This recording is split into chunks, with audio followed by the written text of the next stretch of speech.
सभी को नमस्कार जोहार। देखिए, झारखंड मुक्ति मोर्चा के प्रवक्ता श्री मनोज पांडे जी का मैं आज 6 महीना से बेबाक बात सुनकर अपने अंदर में आज पहली बार जान आया हूं कि इस व्यक्ति को मैं बहिष्कार करता हूं। झारखंड मुक्ति मोर्चा ऐसे ऐसे व्यक्ति को प्रवक्ता बनाती है जिसको आगे न बोलने आता है न पीछे उसको समझने में आता है क्या बोल रहे, इन लोगों को पता रहता है नहीं। मैं बता देना चाहता हूं कि झारखंड मुक्ति मोर्चा के जो प्रवक्ता है मनोज पांडे जी, ये व्यक्ति को कैसे प्रवक्ता बना लिया गया, इस झारखंड के लिए शर्मसार की बात है। हम लोग आंदोलनकारियों की कभी कभी ये बोलता है कि हम लोग बीजेपी के प्रायोजित हैं। इनको शर्म आता है? मैं खुद झारखंड का 1932 खतियानदारी हूँ। मैं खुद झारखंड के लिए लड़ रहा हूँ ताकि सरकारी तंत्र गुलाम ना हो। कई ये बार बार बोलती है इनकी सरकार कि मैं 1932 लाऊंगा, मैं 27% आरक्षण लाऊंगा। तो आपने मैनिफेस्टो में भी कमिटमेंट किया था ना। आप मैनिफेस्टो के जो कमिटमेंट है उस पर चर्चा काहे नहीं करते हैं? आप मैनिफेस्टो में कमिटमेंट किए थे कि 5 लाख रोजगार देंगे, बेरोजगारी भत्ता देंगे और हर 6 महीने पर जेपीएससी कराएंगे। आपका 1% भी कमिटमेंट पूरा हुआ? आप 1932 लागू होके फिर वापस हुआ, 27% लागू होके फिर वापस हुआ। तो आप बार बार हम लोगों को क्यों मूर्ख, क्यों चूतिया बनाने का प्रयास करते हो? क्यों? बस माइक अगर आगे सामने आपके रख दिया, आपके अंदर मस्तिष्क में थोड़ी सी भी जानकारी होगी तो चूतिया मत बनाओ, झूठ बोलना बंद करो। ऐसे से प्रवक्ता जिसके अंदर थोड़ी सी भी शर्म नहीं है, कैसे कैसे प्रवक्ता ही बन जाते हैं। इनके एक मुख्य प्रवक्ता भी हैं बंगाली दादा मुखर्जी जी, जिनको भी माने कैसे कैसे प्रवक्ता बन के चले आते हैं। बस खाली ढाल दो बीजेपी पर, ढाल दो आजसू पर।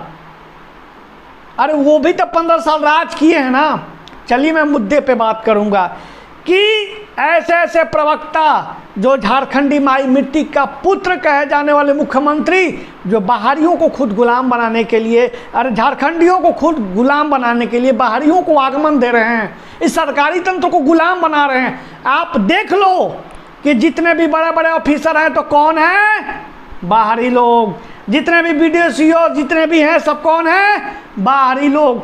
मैं कहना चाहता हूं कि मनोज पांडे जी जो प्रवक्ता हैं उनको संवैधानिक का कभी अगर जानकारी होगा ना तो मैं उस व्यक्ति से चैलेंज करता हूं आपस टॉक टू टॉक करने के लिए। उस व्यक्ति को कितना ज्ञान है मुझे पता है। मैं किसी के ज्ञान पर सवाल नहीं उठाना चाहता हूं, लेकिन मजबूर हैं हम लोग सवाल उठाने के लिए। अरे हम लोग सवाल क्यों नहीं उठाएं? आप जब मैं संघर्ष करता हूं, मैं दिन रात मेहनत करके पढ़ाई करता हूं, तो आप मुझे बीजेपी के प्रायोजित कहते हो।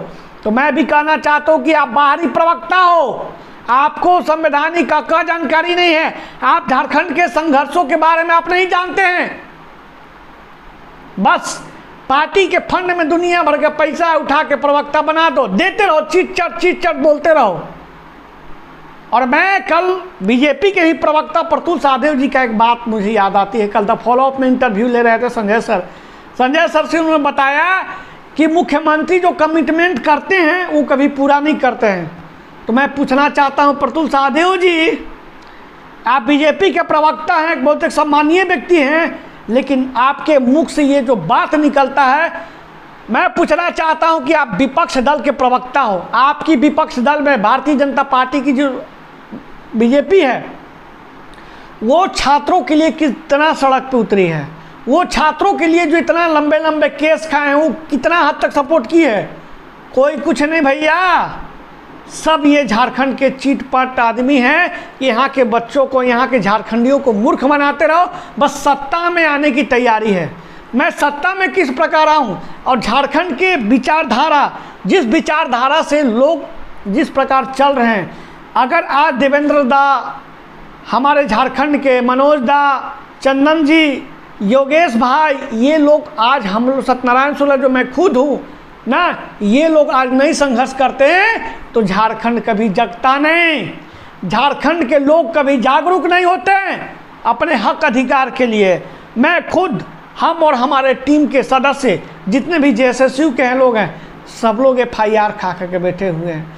सब पर हर थाने में एक FIR है और लंबी लंबी धारा लगा के। जो व्यक्ति अपने हक अधिकार के लिए शांति वार्ता करना चाहती, मुख्यमंत्री तो मिलना तक नहीं चाहते हैं।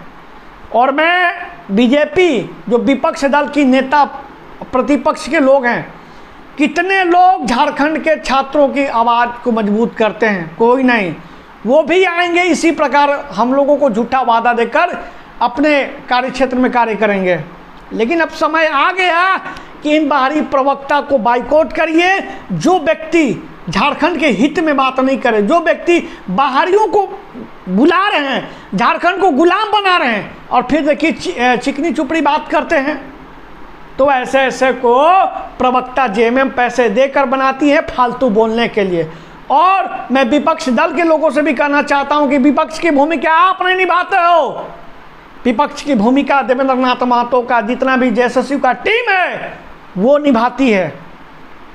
इसीलिए उलूल जुलूल बनना बंद करिए। और मैं बहुत जल्द आगे की आंदोलन की रणनीति का बहुत जल्दी तैयारी भी कर रहा हूं। और हम लोग जो 81 विधानसभा, 14 लोकसभा, 6 राज्यसभा से जो लिखित समर्थन है, हम लोग राज्यपाल से भी मिल चुके हैं और बहुत जल्द सभी लोग से मिलेंगे और अपने बात को मजबूती से रखेंगे और आगे की आंदोलन की तैयारी करेंगे। जाते जाते मैं यही बता देना चाहता हूँ मनोज पांडे जी को कि थोड़ा सा पढ़ाई करके प्रवक्ता में आते तो मुझे अच्छा लगता, लेकिन आप में ज्ञान की कमी है। आप अज्ञान भरा हुआ व्यक्ति हैं। थोड़ा पढ़ लीजिए और कभी समय मिले तो हमसे कभी टॉक टू टेबल आइए। आपके सरकार की उपलब्धि को मैं गिनाता हूँ। आप मुझसे कभी भी टॉक टेबल कभी भी कर सकते हैं, चाहे न्यूज़ चैनल हो चाहे पब्लिक के बीच में हो। आप जैसे चिकने चुपड़े के लोग को मैं ऐसे बात से कह के उनको ललकारूंगा कि जिसके अंदर कुछ दम नहीं है, ना भांस नहीं है। तो मैं जाते जाते सभी को एक बार फिर से जोहार करता हूं और आप लोगों से मेरा विनती है कि जो व्यक्ति झारखंड विरोध में बात करे उसका बहिष्कार करिए। तब तक के लिए सभी को जोहार।